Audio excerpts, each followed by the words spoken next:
Capítulo 2. El deseo. Punto inicial de todo logro. El primer paso hacia la riqueza.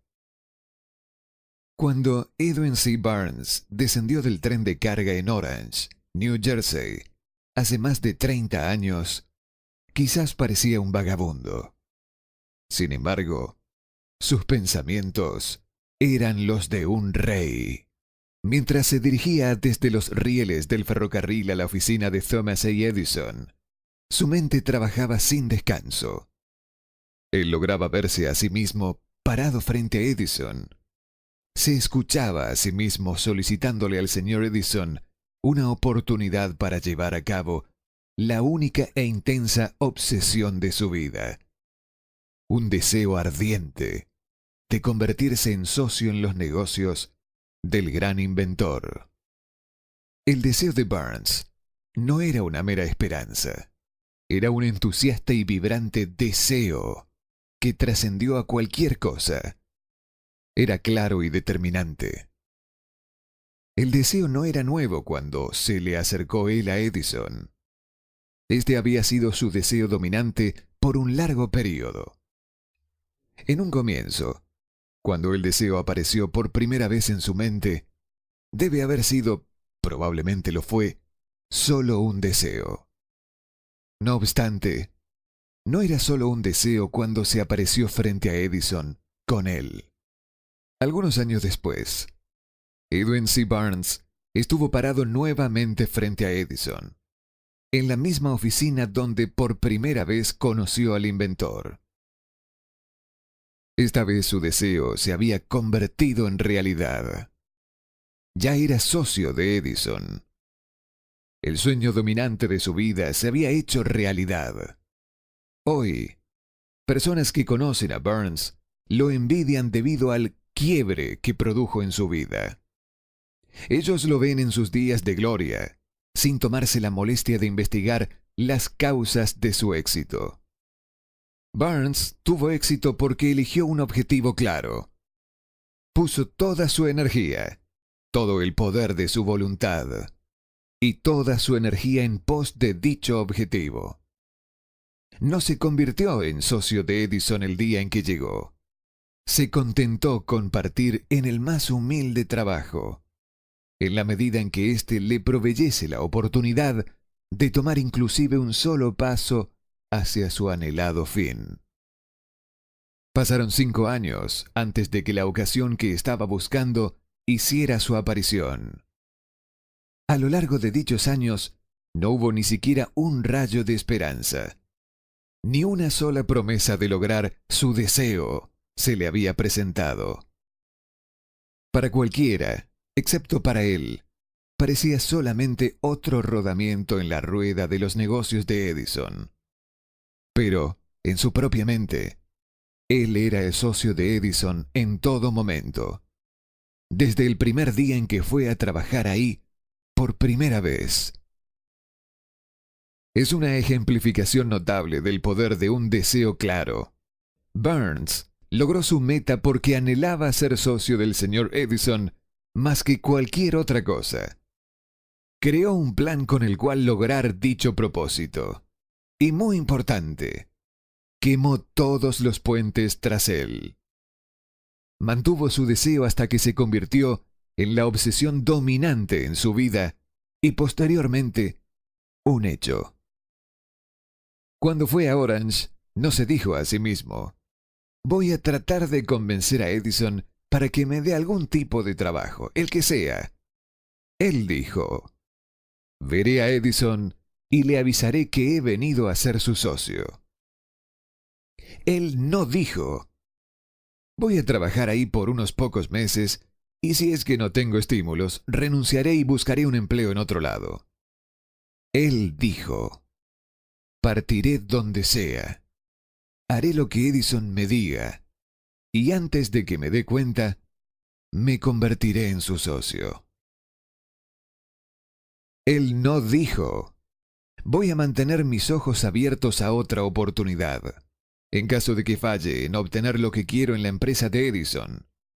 Él dijo, Hay tan solo una cosa en este mundo que estoy determinado a obtener, y es una asociación con Thomas A. Edison.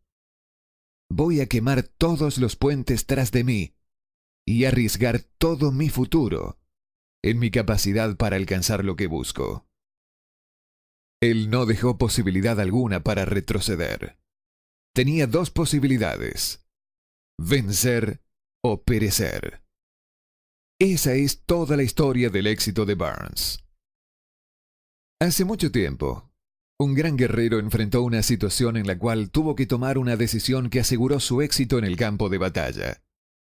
Estaba a punto de enviar su ejército para enfrentar a un poderoso contrincante que tenía muchos soldados de los que él contaba. Subió a sus soldados en botes, desembarcó en el país enemigo, bajó a su soldado y su equipamiento, y posteriormente dio la orden de quemar los botes que los habían traído. Dirigiéndose a sus hombres antes de la primera batalla, dijo: «Ustedes alcanzan a ver cómo se queman los botes. Eso significa que no tenemos cómo irnos de estas costas vivos, a no ser que ganemos la batalla. Debemos tomar una determinación: vencer o morir». Vencieron. Cada persona que gana en cualquier emprendimiento debe estar dispuesta a quemar sus botes y eliminar todas las posibilidades de dar pie atrás. Solo así puede tener la convicción de mantener ese estado mental conocido como deseo ardiente de vencer, fundamental para lograr el triunfo. La mañana siguiente, después del gran incendio en Chicago, un grupo de comerciantes se paró en la State Street, observando los restos humeantes de lo que habían sido sus negocios. Se reunieron para decidir si tratarían de reconstruir o abandonarían Chicago para comenzar de cero en alguna locación más prometedora del país. Tomaron la decisión, todos, excepto uno: abandonar Chicago. El comerciante que decidió quedarse y reconstruir apuntó con un dedo a los restos de su tienda y le dijo a los demás: «Caballeros, en ese exacto lugar construiré la tienda más grande del mundo. No importa las veces que pueda quemarse». Eso fue hace casi un siglo. La tienda fue construida. Todavía sigue en pie. Una torre. Un monumento al poder de ese estado mental conocido como deseo ardiente. Lo más sencillo que Marshall Field podría haber hecho era imitar a sus colegas. Cuando las perspectivas aparecían como difíciles y el futuro se veía adverso, se retiraron a donde las cosas lucieran más fáciles. Es importante notar la diferencia entre Marshall Field y los otros comerciantes, puesto que es la misma diferencia que distingue a Edwin C. Burns de los miles de jóvenes que trabajaron en la compañía de Edison. Es lo mismo que distingue a prácticamente todos quienes tienen éxito de aquellos que fracasan. Cada persona que alcanza la edad de comprender el propósito del dinero, de seguro quiere obtenerlo. Simplemente desear no es lo que trae las riquezas. Sin embargo, desear con un estado mental en el cual el deseo se convierte en una obsesión, el planificar maneras concretas para adquirirlas y ejecutar dichos planes con una persistencia tal que no acepta fracasos, de seguro traerá fortunas. El método por el cual los deseos por riquezas pueden transmutarse a su equivalente financiero consta de 6 pasos prácticos. Primero, fije en su mente el monto exacto de dinero que desea. No basta con decir, quiero mucho dinero. Debe ser una cifra precisa. Hay una razón psicológica para esto que será descrita en el capítulo siguiente. Segundo, determine exactamente lo que está dispuesto a entregar a cambio del dinero que quiere. No existe algo por nada. Tercero, establezca una fecha concreta en la cual pretende poseer el dinero que busca. Cuarto, trace un plan concreto para lograr su deseo y comience inmediatamente a ponerlo en acción, sin importar si está o no preparado. Quinto, escriba un enunciado claro sobre la cantidad de dinero que pretende adquirir. Establezca el tiempo límite para dicha adquisición. Establezca lo que está dispuesto a entregar a cambio del dinero y detalle claramente el plan que ejecutará para acumularlo. Sexto, lea su declaración en voz alta, 2 veces al día, una antes de acostarse en la noche y otra antes de levantarse en la mañana. Mientras lea, debe sentir y creer que ese dinero ya está en su poder. Es primordial que siga estos 6 pasos. Deténgase especialmente en seguir las instrucciones del paso 6. Usted podría alegar que se le hace imposible verse en posesión del dinero antes de realmente tenerlo. Aquí es donde un deseo ardiente lo ayudará. Si usted realmente desea el dinero tan fervientemente que su deseo es una obsesión, no tendrá dificultad en convencerse de que lo va a adquirir. El objetivo es desear el dinero y llegar a estar tan determinado a poseerlo que se convenza de que lo tendrá. Solo aquellos que toman conciencia del dinero alguna vez acumulan grandes fortunas. El tomar conciencia del dinero quiere decir que la mente se ha saturado completamente con el deseo por el dinero, de modo que uno puede verse a sí mismo poseyéndolo. Para el no iniciado, que no se ha educado en los fundamentos principales de la mente humana, quizás estas instrucciones parezcan poco prácticas. Para quienes no consigan reconocer la validez de estos 6 puntos, puede ser útil saber que la información que difunden fue revelada por Andrew Carnegie, quien empezó como un obrero común en una siderúrgica, pero se las arregló, pese a sus humildes comienzos, para que estos principios le rindieran una fortuna de más de $100 millones.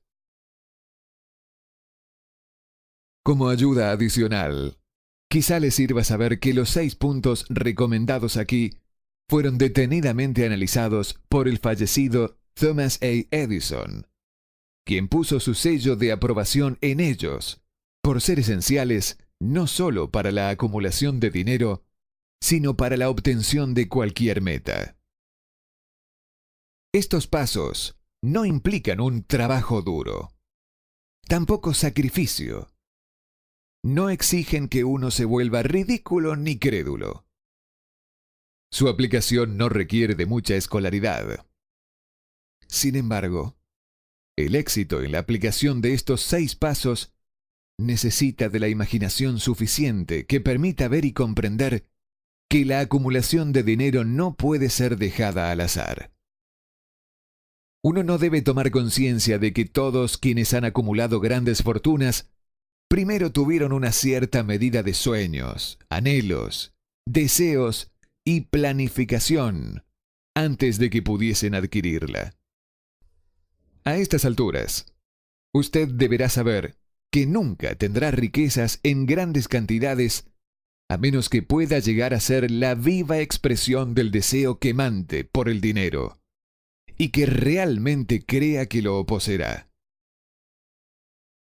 Usted podría saber, además, que todo gran líder, desde el comienzo de la civilización hasta el presente, ha sido un soñador. Por ejemplo, el cristianismo es un gran poder en el mundo actual, puesto que su fundador tuvo un deseo tan fuerte que lo pudo transmutar en su forma física. Si usted no puede ver riquezas en su imaginación, jamás podrá verlas en su balance bancario. Nunca, en toda la historia de América, ha habido una oportunidad tan grande para los soñadores prácticos como ahora.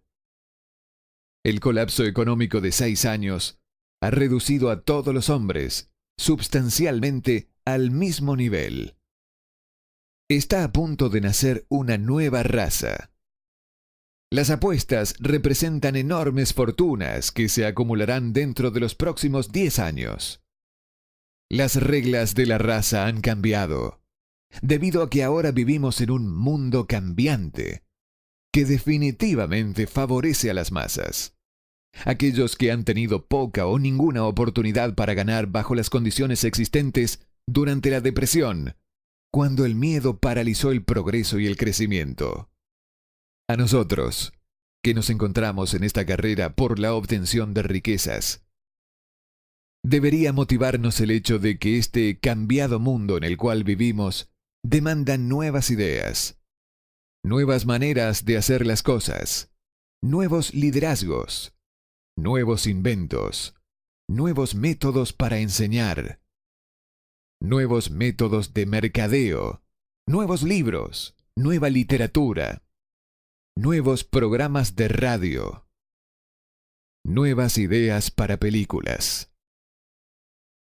Tras toda esta demanda de nuevas y mejores cosas, existe una cualidad que se debe poseer para triunfar y esta es la certeza del propósito.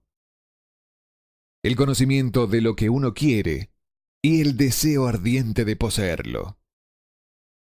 La depresión financiera marcó la muerte de una era y el nacimiento de otra. Este mundo cambiante necesita soñadores prácticos que pongan sus sueños en acción. Los soñadores prácticos siempre han sido y siempre serán los modeladores de la civilización.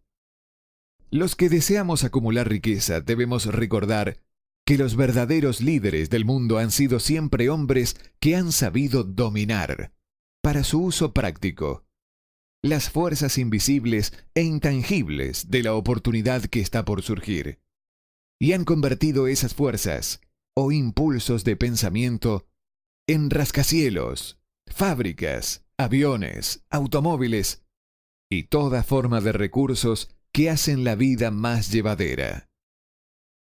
La tolerancia y una mente abierta son necesidades prácticas de un soñador en estos días. Aquellos que tienen miedo de las nuevas ideas están condenados antes de empezar. Nunca ha existido un momento más propicio para los emprendedores que el presente. La verdad, no hay un salvaje oeste que debe ser conquistado, como en los días de la carreta cubierta. Sin embargo, hay un mundo de negocios, financiero e industrial para ser remodelado y redirigido para nuevos y mejores caminos. Al planear la obtención de su porción de riqueza, no se deje influenciar por quienes menosprecian sus sueños. Para lograr grandes ganancias en este mundo cambiante, uno debe captar el espíritu de los grandes pioneros de antaño, cuyos sueños le han dado a la civilización todo lo que tiene de provechoso. El espíritu que infunde energía en nuestro propio país, en las oportunidades de usted y en las mías, para alimentar y vender nuestro talento. No olvidemos que Colón soñó con un mundo desconocido, apostó su vida en la existencia de ese mundo y lo descubrió.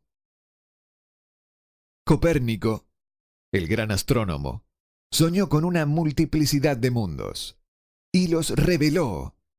Nadie lo denunció como poco práctico después que había triunfado. En lugar de esto, el mundo lo veneró, probando así que una vez más, el éxito no requiere de disculpas, permisos por fracaso, ni coartadas. Si lo que usted quiere hacer está bien, y usted cree en ello, adelante, hágalo. Lleve a cabo sus sueños Y no haga caso de lo que los demás puedan decir si usted se topa en algún momento con tropiezos. Tal vez los demás no sepan que cada fracaso lleva consigo la semilla de un éxito equivalente. Henry Ford, pobre e ignorante, soñó con una carroza sin caballos. Se fue a trabajar con las herramientas que tenía, sin esperar una oportunidad que lo favoreciera, y ahora la evidencia de su sueño está en todo el planeta. Él puso más ruedas en funcionamiento que cualquier otro hombre, porque no tenía miedo de respaldar sus sueños. Thomas Edison soñaba con una lámpara que pudiese ser operada con electricidad.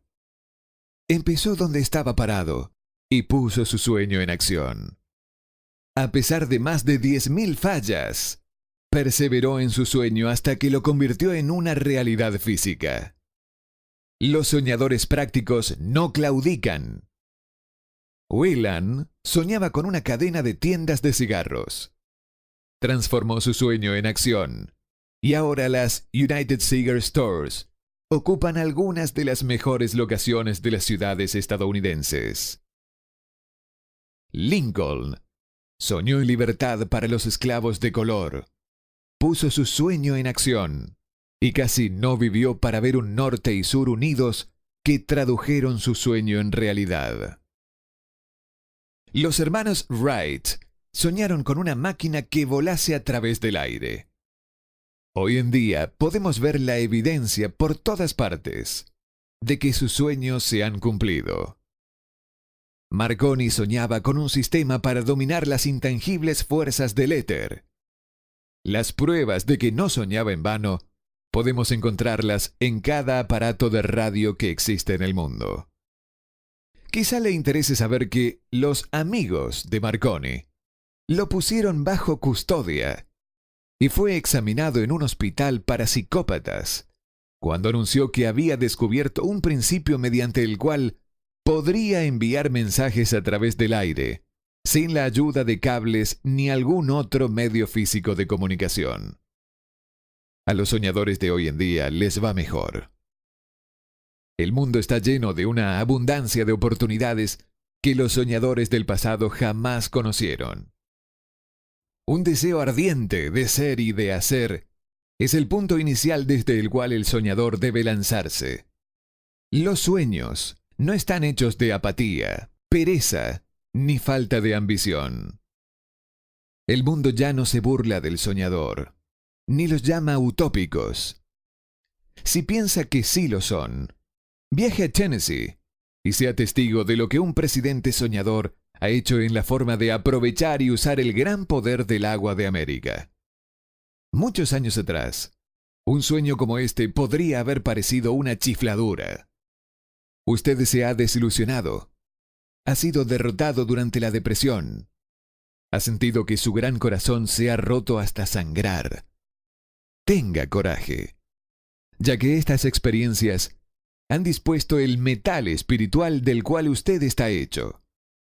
Estos son recursos invaluables. Recuerde, además, que todos quienes consiguieron el éxito en la vida tuvieron un mal comienzo y pasaron muchas dificultades antes de que pudiesen llegar. El cambio en la vida de la gente exitosa suele surgir en el momento de alguna crisis, a través de la cual les es develado su otro yo. John Bunyan escribió Pilgrim's Progress, que se cuenta entre lo mejor de la literatura inglesa.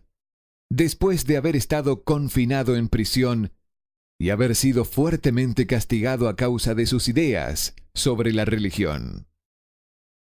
D. Henry descubrió el genio que dormía en su interior después de haber conocido terribles infortunios y estar encarcelado en Columbus, Ohio. Forzado, a través de la desgracia, a conocer a su otro yo y a usar su imaginación, descubrió que era un gran autor en vez de un criminal indigno. Los caminos de vida son extraños y variados, y extrañas también son las formas de infinita inteligencia, a través de las cuales Los hombres son algunas veces forzados a pasar por todo tipo de puniciones antes de descubrir sus propios cerebros y su propia capacidad para crear ideas útiles a través de la imaginación. Edison, el mayor inventor y científico del mundo, fue un operador de telégrafo vago. Él falló innumerables veces antes que fue impulsado, posteriormente, hacia el descubrimiento del genio que dormía dentro de su cerebro. Charles Dickens empezó pegando etiquetas en latas de betún. La tragedia de su primer amor penetró las profundidades de su alma, para convertirlo en uno de los más grandiosos autores del planeta. Esa tragedia produjo, primero, David Copperfield, y luego, una sucesión de obras que entregan un mundo mejor y más rico a todo el que lee sus libros. La desilusión por amor generalmente tiene el efecto de llevar al hombre a tomar y a la mujer a la ruina. Esto debido a que la mayoría de las personas nunca asimilaron el arte de transformar sus más fuertes emociones en sueños de naturaleza constructiva. Helen Keller se quedó sorda, muda y ciega después de nacer.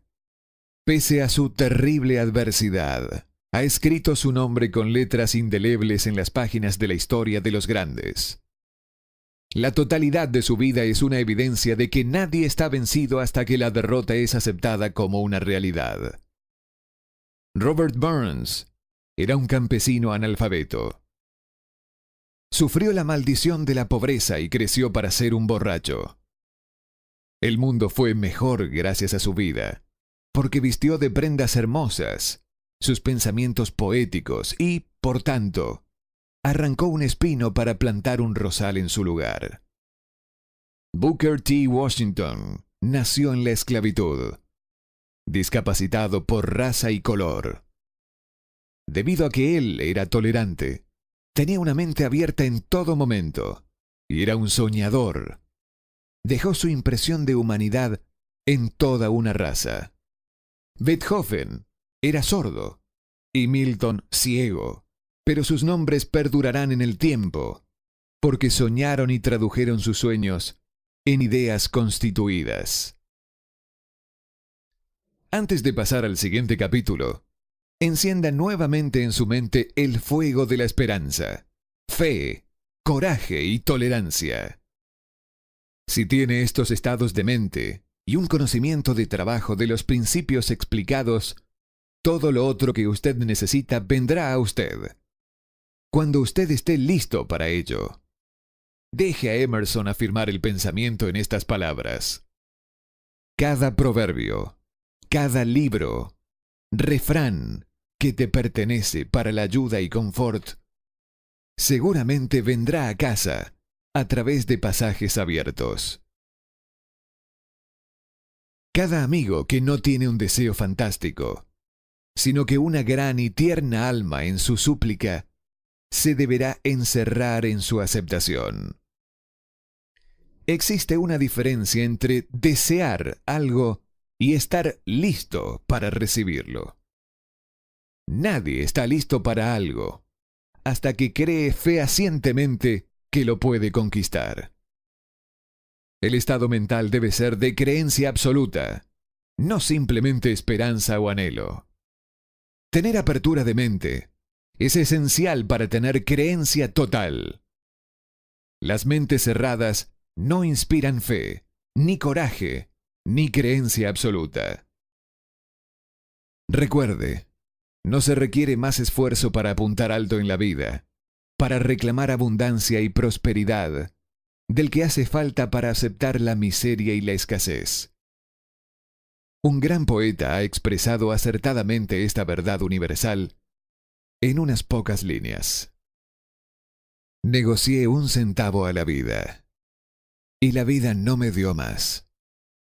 Por mucho que le imploré a la noche, cuando contaba mis escasos bienes, porque la vida es un amo justo, que te da lo que le pides, pero cuando has fijado el precio, debes aguantar la faena. Trabajé por un salario de jornalero, solo para descubrir, perplejo, que cualquier paga que hubiera pedido a la vida, ésta me la hubiese pagado de buen grado. Como clímax adecuado de este capítulo, quiero introducir a una de las personas más excepcionales que he conocido. Lo vi por primera vez pocos minutos después de que hubiera nacido. Vino a este mundo sin ningún rastro físico de orejas. Y el médico admitió, cuando le pedí su opinión sobre el caso, que el niño sería sordo y mudo de por vida. Me opuse a la opinión del médico. Estaba en mi derecho. Yo era el padre del niño. Tomé una determinación y me formé una opinión, pero expresé esa opinión en silencio, en el fondo de mi corazón. Tomé la decisión de que mi hijo podría escuchar y hablar. La naturaleza podrá haberme mandado un hijo sin oídos. Sin embargo, la naturaleza no puede inducirme a aceptar la realidad de esa amargura. En mi interior supe que mi hijo oiría y hablaría. ¿Cómo? Estaba cierto de que tenía que haber una manera, y sabía que la hallaría. Pensé en las palabras del inmortal Emerson. El curso de las cosas acontece para enseñarnos la fe. Solo necesitamos poner atención. Hay indicadores, claves, para cada uno de nosotros. Y si escuchamos con humildad, oiremos la palabra justa. La palabra justa, deseo. Mucho más que ninguna otra cosa. Yo deseaba que mi hijo no fuera sordomudo. De ese deseo, no renegué jamás, ni por un segundo. Hace muchos años atrás escribí: nuestras únicas limitaciones son aquellas que nos fijamos en nuestras mentes. Por primera vez, me pregunté si esa afirmación era verdad. Acostado en la cama frente a mí estaba un niño recién nacido, sin la capacidad natural de la audición. Aunque él podía escuchar y hablar, obviamente estaba desfigurado de por vida. Seguramente esta era una limitación que el niño no se había fijado en su mente. ¿Qué podía hacer? ¿Encontraría alguna manera de trasplantar a ese niño mi propio deseo ardiente, de dar con maneras y medios de hacer llegar el sonido a su cerebro sin la necesidad de los oídos? Tan pronto como el niño fuese lo bastante mayor para cooperar, le llenaría la cabeza de tal manera de ese deseo ardoroso, que la naturaleza lo traduciría en realidad con sus propios métodos. Todos estos pensamientos pasaron por mi mente, pero no comenté de ello con nadie. Cada día renovaba la promesa que me había hecho de que mi hijo no sería sordomudo. Cuando creció y empezó a percibir las cosas que lo rodeaban, descubrimos que mostraba débiles indicios de que oía. Cuando alcanzó la edad en que los niños suelen empezar a emitir palabras, no hizo intento alguno de hablar. Pero de sus actos podíamos deducir que percibía ciertos sonidos. Eso era todo lo que yo quería saber.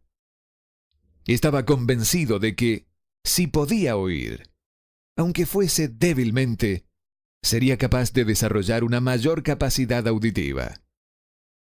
Entonces ocurrió algo que me llenó de esperanza. Surgió de algo totalmente inesperado. Un accidente que cambió una vida. Compramos un fonógrafo. Cuando el niño oyó la música por primera vez, entró en éxtasis y muy pronto se apropió del aparato. En una oportunidad estuvo poniendo un disco una y otra vez durante casi 2 horas, de pie delante del fonógrafo, mordiendo un borde de la caja. La importancia de esa costumbre que adquirió no se nos hizo patente sino hasta años después, porque nunca habíamos oído hablar del principio de la conducción ósea del sonido. Poco después de que se apropiase del fonógrafo, me di cuenta de que podía oírme con claridad cuando le hablaba con los labios junto a su hueso mastoideo, en la base del cráneo. Estos descubrimientos me dieron los medios necesarios mediante los que comencé a traducir en realidad mi vehemente deseo de ayudar a mi hijo a desarrollar la audición y el habla. Para ese entonces, él estaba haciendo esfuerzos para decir ciertas palabras. La perspectiva estaba lejos de ser alentadora, pero el deseo respaldado por la fe no entiende lo que es la palabra imposible. Una vez que hube descubierto que podía oír perfectamente el sonido de mi voz, empecé prontamente a transferirle mi deseo de que oyese y hablase. Pronto, descubrí que el niño disfrutaba cuando yo le contaba cuentos antes de dormirse, de manera que me puse a trabajar para idear historias que estimularan su confianza en sí mismo, su imaginación y un agudo deseo de oír y de ser normal. Había un cuento en particular, en el que yo hacía hincapié dándole un renovado matiz dramático cada vez que se lo relataba. Lo había inventado para sembrar en su mente la idea de que su dificultad no era una pesada carga, sino una ventaja de gran valor.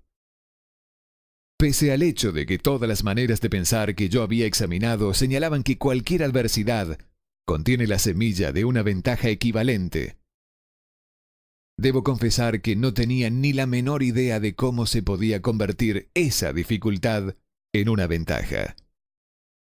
Sin embargo, continué mi práctica de dedicarme a esa filosofía en historias para dormir, esperando que viniera el momento donde él encontrara un plan para que su discapacidad pudiera servir para algún propósito útil.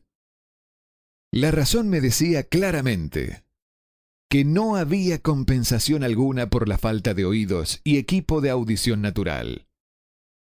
El deseo, respaldado por la fe, empujó a la razón hacia el lado y me inspiró a seguir adelante. Ganó un mundo nuevo con 6 centavos. Al analizar la experiencia retrospectivamente, puedo ver que su fe en mí tuvo mucho que ver con los extraordinarios resultados. Él no cuestionaba nada que yo le dijera. Le vendí la idea de que tenía una ventaja original sobre su hermano mayor, y que esa ventaja se reflejaría de muchas maneras. Por ejemplo, los maestros en la escuela se darían cuenta de que no tenía orejas, y por ese motivo le dedicarían una atención especial, y lo tratarían con una amabilidad y una benevolencia asombrosas. Siempre lo hicieron. También le vendí la idea de que cuando fuese lo suficientemente mayor para vender periódicos, su hermano mayor era ya vendedor de periódicos, tendría una gran ventaja sobre éste, porque la gente le pagaría más por su mercancía, debido a que verían que era un niño brillante y emprendedor pese al hecho de carecer de orejas. Cuando tenía unos 7 años, mostró la primera prueba de que nuestro método de apoyo rendía sus frutos. Durante varios meses, imploró el privilegio de vender periódicos, pero su madre no le daba el consentimiento. Entonces, se ocupó por su cuenta del asunto. Una tarde, en que estaba en casa con los sirvientes, trepó por la ventana de la cocina, se deslizó hacia afuera y se estableció por su cuenta. Le pidió prestados 6 centavos al zapatero remendón del barrio. Los invirtió en periódicos. Los vendió. Reinvirtió el capital y repitió la operación hasta el anochecer. Después de hacer el balance de sus negocios y de devolverle a su banquero los 6 centavos que le había fiado, se encontró un beneficio de 42 centavos. Cuando volvimos a casa aquella noche, lo encontramos durmiendo en su cama, apretando el dinero en un puño. Su madre le abrió la mano, cogió las monedas y se puso a llorar. Me sorprendió. Llorar por la primera victoria de su hijo me pareció fuera de lugar. Mi reacción fue la inversa. Reí de buena gana, porque supe que mi empresa de inculcar en la mente de mi hijo una actitud de fe en sí mismo había rendido frutos. Su madre veía a un niño sordo que, en su primera aventura comercial, se había escapado a la calle y había puesto en peligro su vida para ganar dinero. Yo veía un hombrecito de negocios valiente, ambicioso y lleno de confianza en sí mismo, cuyo valor intrínseco se había incrementado en un 100% al haber ido a negociar por su cuenta y haber ganado. La transacción me complació, porque había dado pruebas de una riqueza de recursos que lo acompañaría toda su vida. Más tarde, los eventos probaron que esto era cierto. Cuando su hermano mayor quería algo, él se acostaría en el piso, golpearía sus piernas en el aire, lloraría y, finalmente, lo obtendría. Cuando el pequeño niño sordo quería algo, planificaría una manera de ganarse el dinero, luego comprárselo para sí mismo. Hasta el día de hoy, todavía sigue este plan. En realidad, mi propio hijo me ha enseñado que las incapacidades pueden ser convertidas en escalones, en los que uno puede trepar para alcanzar una meta valiosa, a menos que sean aceptados como obstáculos y usados como coartadas. El niño sordo que oyó.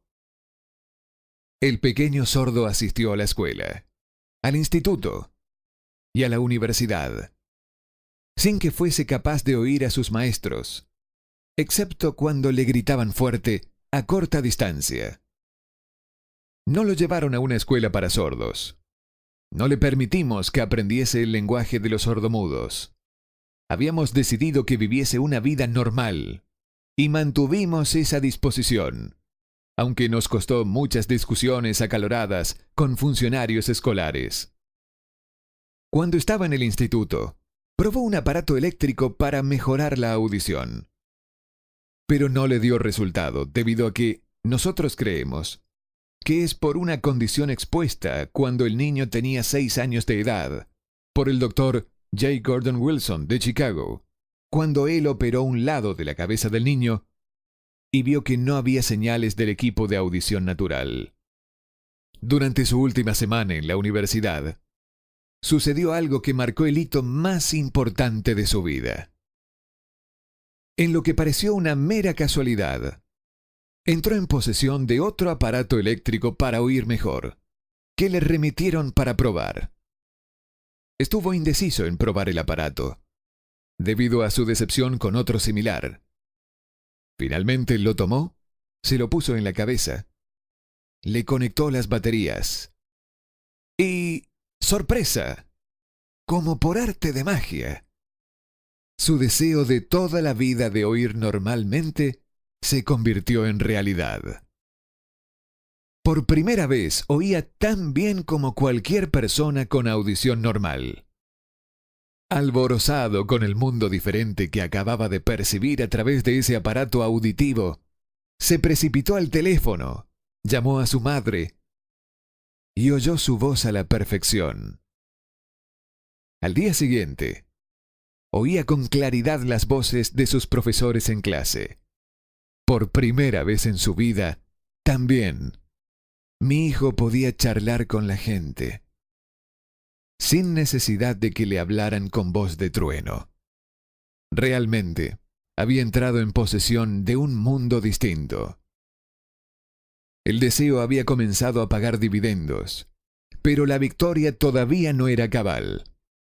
El muchacho tenía que encontrar todavía una manera definida y práctica de convertir su desventaja en una ventaja equivalente. Ideas que obran milagros. Sin apenas darse cuenta de la importancia de lo que acababa de obtener, pero extasiado con la satisfacción del descubrimiento de ese mundo de sonidos, escribió una entusiasta carta al fabricante del audífono, relatándole su experiencia. Algo en ella hizo que la compañía lo invitase a Nueva York. Cuando llegó, lo llevaron a conocer la fábrica, y mientras hablaba con el ingeniero jefe, contándole de su mundo recién descubierto, una corazonada, una idea o una inspiración, llámesela como se quiera, destelló en su cerebro. Era ese impulso del pensamiento que convertía su dificultad en una ventaja, destinada a pagar dividendos en dinero y en dicha por millares durante todo el tiempo venidero. El resumen y el núcleo de ese impulso de pensamiento era así. Se le ocurrió que él podría ser de gran ayuda para los millones de sordos que viven sin el beneficio de audífonos, si pudiera encontrar una manera de narrarles la historia de su descubrimiento del mundo. Durante un mes entero llevó a cabo una intensa investigación, durante la cual analizó todo el sistema de ventas del fabricante de audífonos e ideó formas y medios de comunicarse con los duros de oído de todo el mundo, resuelto a compartir con ellos su nuevo mundo recién descubierto. Una vez lo tuvo hecho, puso por escrito un plan bienal, basado en sus investigaciones. Cuando lo presentó a la compañía, al momento le dieron un puesto de trabajo para que llevara a cabo su ambición. Poco había soñado, cuando empezó a trabajar, que estaba destinado a llevar esperanza y aliento a millares de sordos que, sin su ayuda, se hubieran visto condenados para siempre a la sordera. Un poco después se asoció con el fabricante de su equipo de audición, quien me invitó a asistir a una clase conducida por su empresa, que tenía el propósito de enseñarle a sordomudos a escuchar y hablar. Yo nunca había escuchado de ese tipo de educación, por lo tanto, visité la clase escéptico, pero esperanzado de que mi tiempo no fuera totalmente desperdiciado. Aquí presencié una demostración que me dio una mayor visión de lo que yo había despertado y mantenido vivo en la mente de mi hijo. El deseo para escuchar normalmente. Yo vi sordomudos que estaban siendo enseñados a escuchar y hablar, al aplicar el mismo autoprincipio que yo había utilizado hace más de 20 años atrás para salvar a mi hijo del mutismo por sordera. De este modo, a través de un raro giro en la rueda de la fortuna, mi hijo Blair y yo hemos estado destinados a ayudar a corregir el mutismo por sordera para aquellos que aún no han nacido, porque somos los únicos seres humanos que yo conozco que hemos establecido definitivamente el hecho de que el mutismo por sordera se puede corregir hasta el grado de restaurar la vida normal de aquellos que sufren de esta aflicción. Esto se ha hecho para uno, entonces podría ser hecho también para otros. No me cabe duda de que Blair hubiera sido sordomudo toda su vida si su madre y yo no nos las hubiésemos rebuscado para formar su mente como lo hicimos. El doctor que lo atendió al nacer nos dijo, confidencialmente, que podía ser que el niño nunca escuchará ni hablará. Hace unas pocas semanas atrás, el doctor Irving Burgess, un especialista renombrado en dichos casos, examinó a Blair muy detalladamente y quedó sorprendido cuando vio lo bien que ahora escuchaba y hablaba mi hijo. Dijo que su examen indicaba que, teóricamente, el niño no debería haber escuchado del todo, pero el chico sí escuchaba, a pesar del hecho que los rayos X mostraban que no había abertura en el cráneo, por las cuales sus oídos podían pasar al cerebro. Cuando sembré en su interior el anhelo de oír, de hablar y de vivir como una persona normal, alguna extraña influencia hubo en ese impulso que hizo que la naturaleza tendiese una especie de puente para salvar el golfo del silencio que separaba su cerebro del mundo exterior, por algunos medios que los más agudos especialistas médicos no habían sido capaces de descifrar. Sería un sacrilegio para mí hacer conjeturas de cómo la naturaleza había llevado a cabo este milagro. Sería imperdonable si yo me negara a decirle al mundo todo lo que sé de la humilde parte que asumo en esta extraña experiencia. Es mi deber y un privilegio decir que creo, y no sin razón alguna, que nada es imposible para la persona que respalda el deseo con una fe perdurable. En verdad, el deseo ardiente tiene maneras tortuosas de transmutarse en su equivalente físico. Blair deseaba una audición normal. Ahora la tiene. Nació con una minusvalía que fácilmente hubiera desviado a alguien, con un deseo menos definido a la calle, con un puñado de lápices en una mano y una lata vacía en la otra. Esta incapacidad ahora promete servir como medio a través del cual él concederá un servicio útil a muchos millones que sufren complicaciones para escuchar, y también para darles un empleo útil con una compensación financiera adecuada para el resto de su vida. La pequeña mentira piadosa que sembré en su mente cuando él era un niño, llevándolo a creer que su defecto se convertiría en una gran ventaja que podría capitalizar, se justificó sola. Ciertamente, no hay nada correcto o equivocado que la confianza, sumada a un deseo ardiente, no pueda hacer realidad. Estas cualidades están al alcance de todos. En toda mi experiencia de tratar con hombres y mujeres con problemas personales, nunca manejé un caso que demostrará más definitivamente el poder del deseo.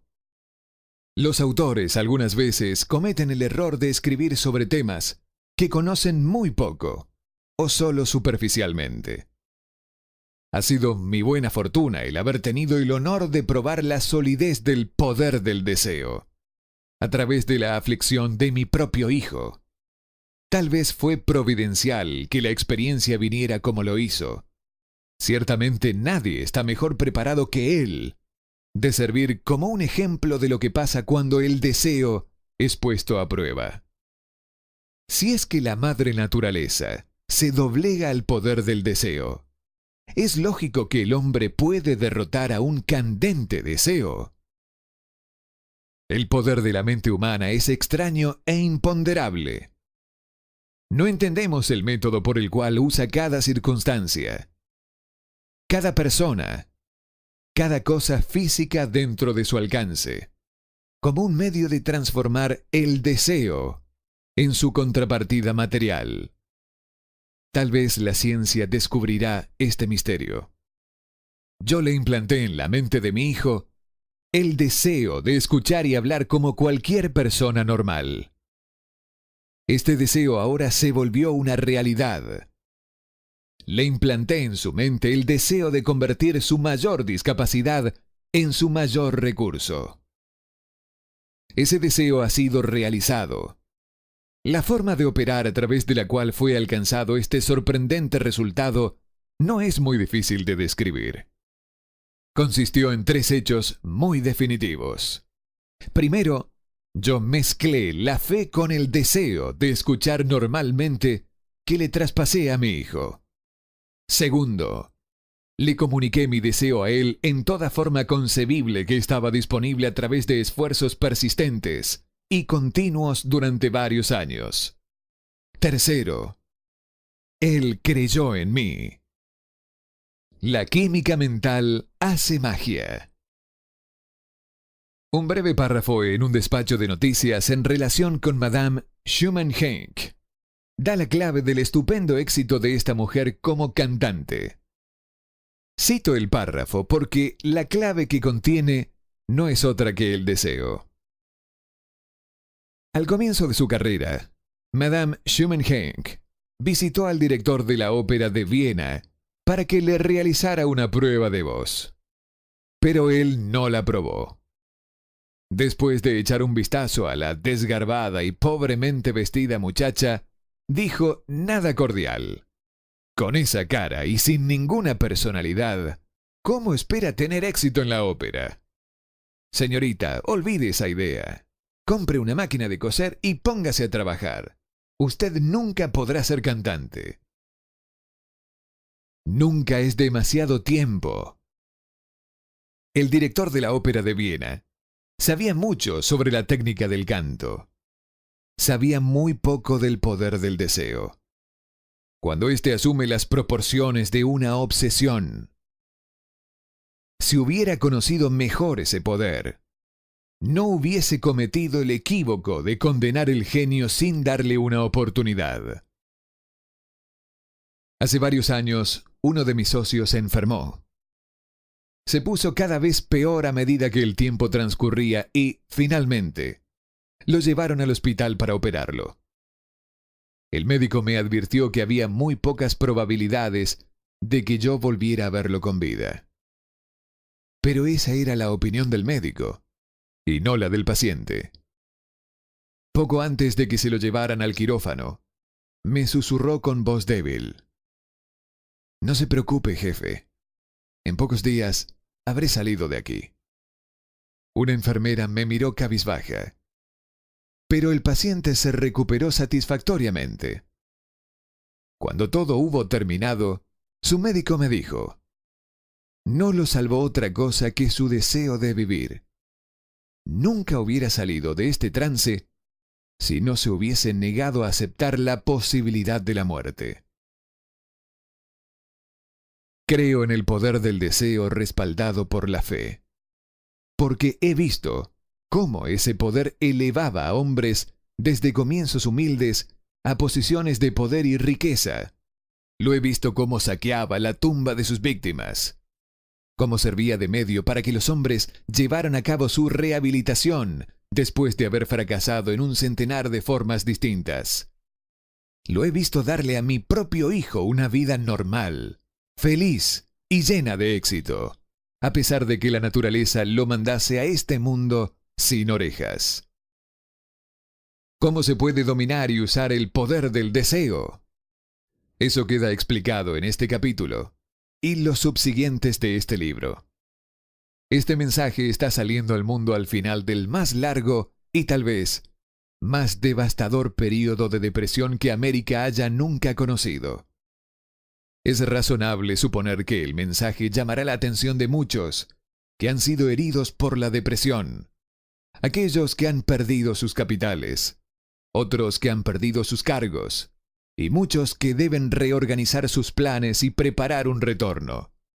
A todos ellos, quiero llevarles el pensamiento que todo logro, sin importar su naturaleza o propósito, debe comenzar con un intenso deseo vehemente por algo definitivo. Mediante algún extraño y poderoso principio de química mental que nunca ha divulgado, la naturaleza envuelve en el impulso del deseo ardiente ese algo que no reconoce la palabra imposible ni acepta el fracaso como factible. No hay limitaciones para la mente, excepto las que aceptamos. La pobreza y la riqueza son vástagos del pensamiento. Por unos pocos meses, y si es que no tengo estímulos, renunciaré y buscaré un empleo en otro lado. Él dijo: «Partiré donde sea. Haré lo que Edison me diga, y antes de que me dé cuenta, me convertiré en su socio». Él no dijo: «Voy a mantener mis ojos abiertos a otra oportunidad, en caso de que falle en obtener lo que quiero en la empresa de Edison». Él dijo: «Hay tan solo una cosa en este mundo que estoy determinado a obtener, y es una asociación con Thomas A. Edison. Voy a quemar todos los puentes tras de mí y arriesgar todo mi futuro en mi capacidad para alcanzar lo que busco». Él no dejó posibilidad alguna para retroceder. Tenía dos posibilidades: vencer o perecer. Esa es toda la historia del éxito de Burns. Hace mucho tiempo, Un gran guerrero enfrentó una situación en la cual tuvo que tomar una decisión que aseguró su éxito en el campo de batalla. Estaba a punto de enviar su ejército para enfrentar a un poderoso contrincante que tenía muchos soldados de los que él contaba. Subió a sus soldados en botes, desembarcó en el país enemigo, bajó a su soldado y su equipamiento, y posteriormente dio la orden de quemar los botes que los habían traído. Dirigiéndose a sus hombres antes de la primera batalla, dijo: «Ustedes alcanzan a ver cómo se queman los botes. Eso significa que no tenemos cómo irnos de estas costas vivos, a no ser que ganemos la batalla. Debemos tomar una determinación: vencer o morir». Vencieron.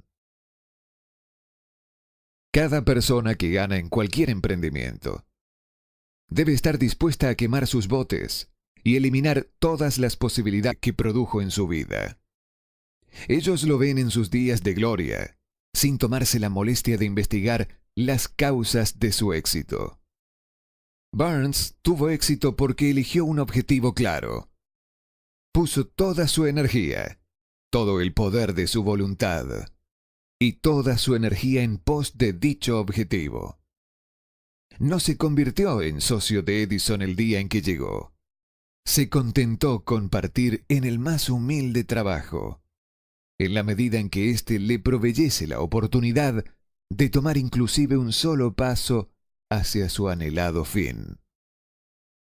Pasaron 5 años antes de que la ocasión que estaba buscando hiciera su aparición. A lo largo de dichos años no hubo ni siquiera un rayo de esperanza. Ni una sola promesa de lograr su deseo se le había presentado. Para cualquiera, excepto para él, parecía solamente otro rodamiento en la rueda de los negocios de Edison. Pero, en su propia mente, él era el socio de Edison en todo momento, desde el primer día en que fue a trabajar ahí por primera vez. Es una ejemplificación notable del poder de un deseo claro. Burns logró su meta porque anhelaba ser socio del señor Edison más que cualquier otra cosa. Creó un plan con el cual lograr dicho propósito. Y muy importante, quemó todos los puentes tras él. Mantuvo su deseo hasta que se convirtió en la obsesión dominante en su vida y posteriormente un hecho. Cuando fue a Orange, no se dijo a sí mismo: «Voy a tratar de convencer a Edison para que me dé algún tipo de trabajo, el que sea». Él dijo: «Veré a Edison y le avisaré que he venido a ser su socio». Él no dijo: «Voy a trabajar ahí desde dar pie atrás». Solo así puede tener la convicción de mantener ese estado mental conocido como deseo ardiente de vencer, fundamental para lograr el triunfo. La mañana siguiente, después del gran incendio en Chicago, un grupo de comerciantes se paró en la State Street, observando los restos humeantes de lo que habían sido sus negocios. Se reunieron para decidir si tratarían de reconstruir o abandonarían Chicago para comenzar de cero en alguna locación más prometedora del país. Tomaron la decisión, todos, excepto uno: abandonar Chicago. El comerciante que decidió quedarse y reconstruir apuntó con un dedo a los restos de su tienda y le dijo a los demás: «Caballeros, en ese exacto lugar construiré la tienda más grande del mundo. No importa las veces que pueda quemarse». Eso fue hace casi un siglo. La tienda fue construida. Todavía sigue en pie. Una torre. Un monumento al poder de ese estado mental conocido como deseo ardiente. Lo más sencillo que Marshall Field podría haber hecho era imitar a sus colegas. Cuando las perspectivas aparecían como difíciles y el futuro se veía adverso, se retiraron a donde las cosas lucieran más fáciles. Es importante notar la diferencia entre Marshall Field y los otros comerciantes, puesto que es la misma diferencia que distingue a Edwin C. Burns de los miles de jóvenes que trabajaron en la compañía de Edison. Es lo mismo que distingue a prácticamente todos quienes tienen éxito de aquellos que fracasan. Cada persona que alcanza la edad de comprender el propósito del dinero, de seguro quiere obtenerlo. Simplemente desear no es lo que trae las riquezas. Sin embargo, desear con un estado mental en el cual el deseo se convierte en una obsesión, el planificar maneras concretas para adquirirlas y ejecutar dichos planes con una persistencia tal que no acepta fracasos, de seguro traerá fortunas. El método por el cual los deseos por riquezas pueden transmutarse a su equivalente financiero consta de 6 pasos prácticos. Primero, fije en su mente el monto exacto de dinero que desea. No basta con decir, quiero mucho dinero. Debe ser una cifra precisa. Hay una razón psicológica para esto que será descrita en el capítulo siguiente. Segundo, determine exactamente lo que está dispuesto a entregar a cambio del dinero que quiere. No existe algo por nada. Tercero, establezca una fecha concreta en la cual pretende poseer el dinero que busca. Cuarto, trace un plan concreto para lograr su deseo y comience inmediatamente a ponerlo en acción, sin importar si está o no preparado. Quinto, escriba un enunciado claro sobre la cantidad de dinero que pretende adquirir. Establezca el tiempo límite para dicha adquisición. Establezca lo que está dispuesto a entregar a cambio del dinero y detalle claramente el plan que ejecutará para acumularlo.